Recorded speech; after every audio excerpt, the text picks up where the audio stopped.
welcome to Education, the Key to Success. So, in this video, we are going to cover part 2 of chapter 4 It So Happened. He stumbled upon architecture because he knew little French and less German. He was offbeat even in the pranks that he played on others. When he found his calling, there was no looking back. Now, here, what do we mean by calling?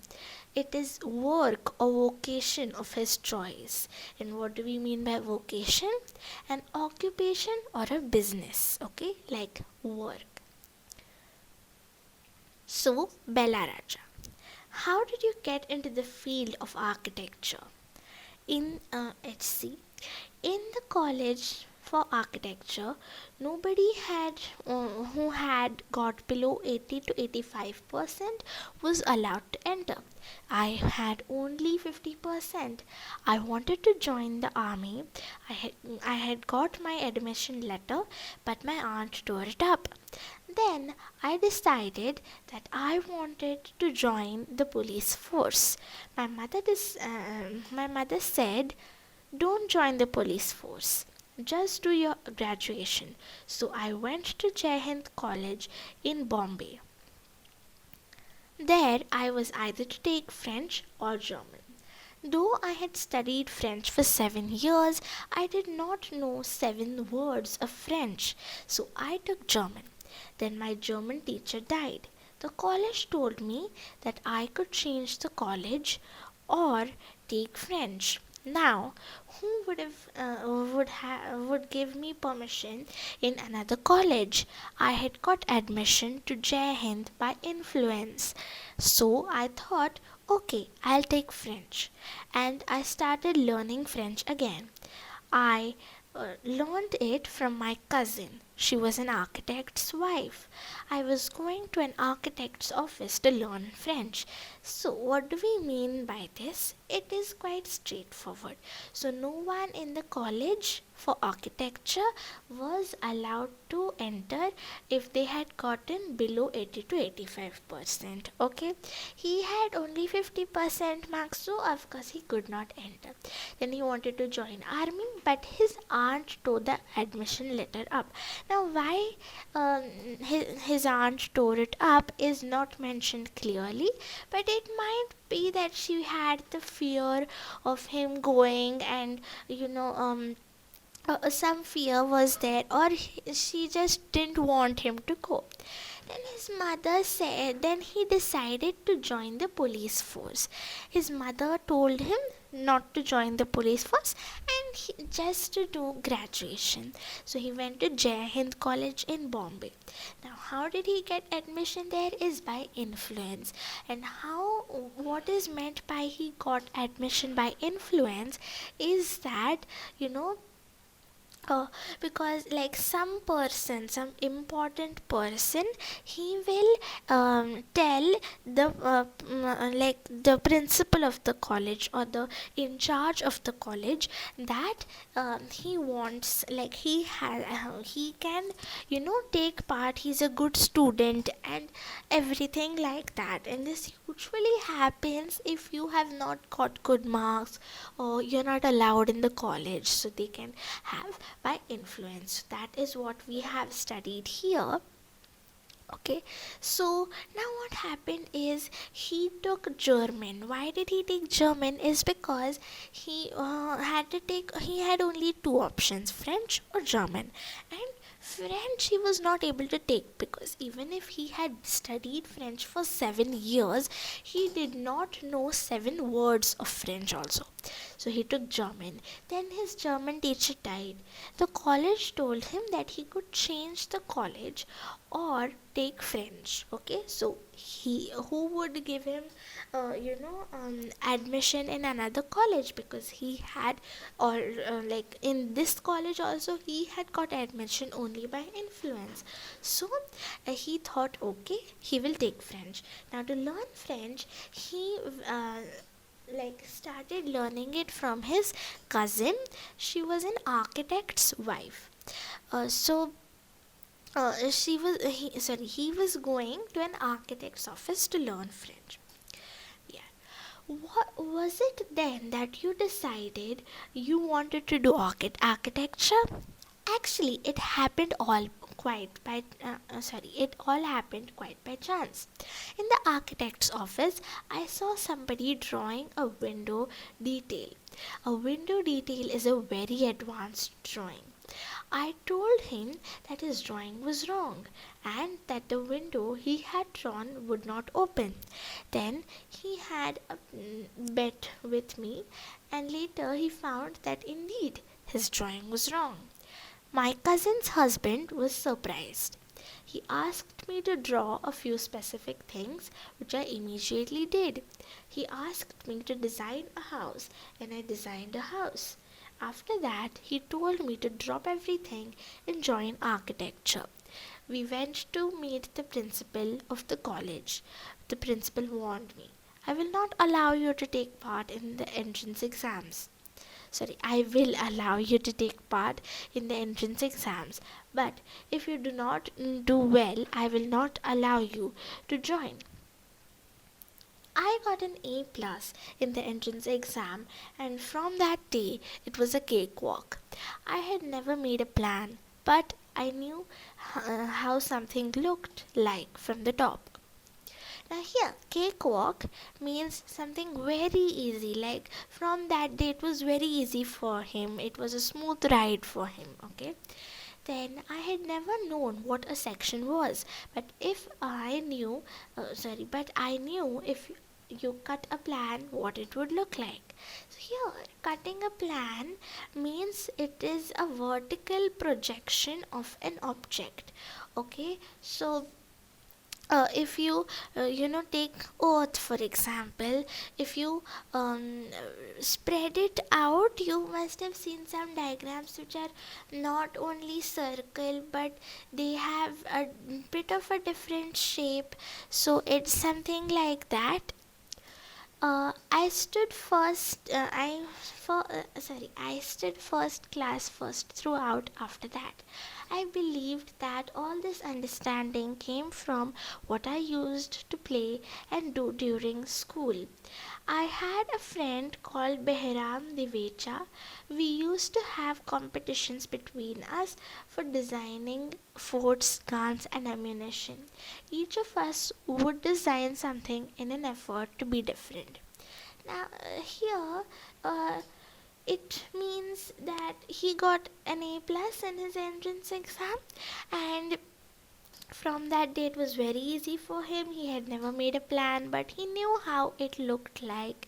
Okay, and he stood in first class, first thought after that, and he believed that his understanding came from whatever he used to do for playing in school, for only for entertainment in school. So he had a friend called Behram Divecha, and what he used to do with him is draw and design plans of something different like forts, guns, and ammunition.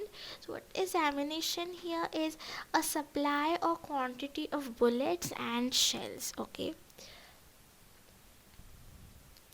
In school, when I was in the second or third standard, one of my teachers, Mrs. Gupta, saw my sketches and told me, see, you are useless in everything else, but your sketches are good.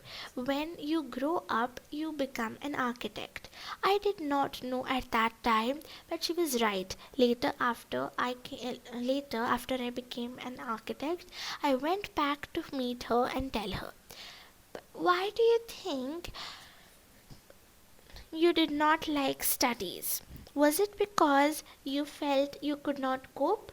Could not deal with the curriculum? I was very bad at languages, science and geography I could deal with. Maths was very bad. I was just not interested. I was studying for the sake of studying. What they taught me today, I would forget after 2 days.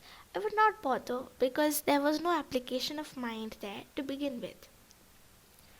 Did you think that what they taught in school was boring, or did you feel that once you understood the concept of what was being taught, you lost interest in the rest of the session? Living in a boarding school is different and difficult. We were just living from day to day. Nowadays, there are so many tests. Back then, whenever we had tests, we used to just copy. The teacher thought we had done our work. There is a contention that giftedness and learning disabilities go hand in hand. Do you think this applies to you? So, here, giftedness and learning abilities. This means that having special abilities but not the abilities of memorizing or learning normal content that is included in school portions or syllabus. Do you think this applies to you? Well, take some students from my class.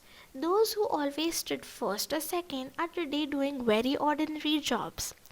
I have come across this situation in so many different places where people tell me that their class toppers are doing very ordinarily today. In school, I think living our lives there made us street smart. I have learned more by doing what I did on my own than what academics would have taught me. So, till here, we can understand that he was living in a boarding school, and it was difficult living in a boarding school, and he had no interest in studies, and he did not like math, and he was not good at math and languages. Geography and science he could manage with them. Then he thought that there was no application of mind there, and that is why he did not like it. So and he also said that while there were tests at that time, also there are more in today's world, and at that time it was easier to copy, and they used to just copy, and people used to think, like the teachers used to think, that they have done the job. And he can say actually that the class toppers nowadays they're just doing ordinary jobs and nothing very successful. So not successful, but they're not doing anything that is very great, or they are just doing ordinary jobs. And another thing is, he means to say that there is a thinking ability that is required to do something great, that like thinking outside the box and not just book reading and things like that. That is because the personality and skills were there. You were able to find expression in a manner you were comfortable with, and you defied every rule so that no one could stop you from doing what you needed to do. I was more interested in other things. If, for example, while in a class it started raining outside, I would think of the flowing water and how to build a dam to block it. I would be thinking about the flow of water within the dam and how much of water the dam would be able to hold. That was my interest for the day. When students lost a button while playing or fighting, they would come running to me, and I would cut a button for them from a chalk using a blade. Discipline in the school was very important, and no student could afford to have a button missing. The student would get past dinner with a full neat uniform, and after that it did not matter. So you can see that he had a creative mind, and he could, cut a button out of a chalk, and no one would even realize that. And he had more of a thinking that how he can do things practically instead of just reading through books and getting information in. So as you can see in this example, that when it was raining, he would just think of how to build a dam and how much water it would block. Coming to the present, how do you decide as to what kind of structure you want to give a client? I look at the client's face, his clothes, the way he talks and pronounces, the way he eats, and I would know what his taste would be like. I can relate to people in a way that would be comfortable. I sketch very spontaneously on paper on the spot.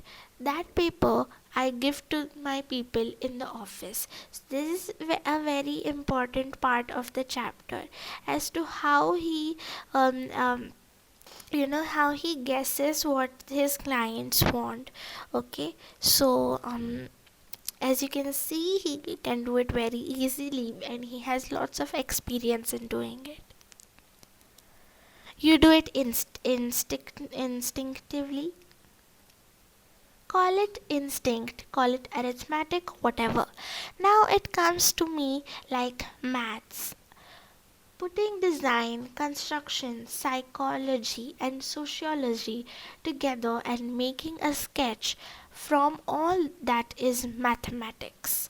So you can see that a person who did not like mathematics at all and was not at all good at mathematics, now as he has grown up, he is actually making his own definition for that subject. Sociology is all about societies and how to interact and social things.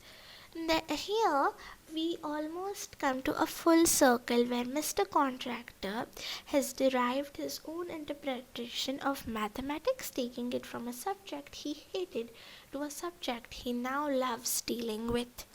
Okay, thank you so much for watching, and if you haven't watched the first video of this chapter, that is part 1, it will be linked up in the eye, so make sure to watch it. Thank you.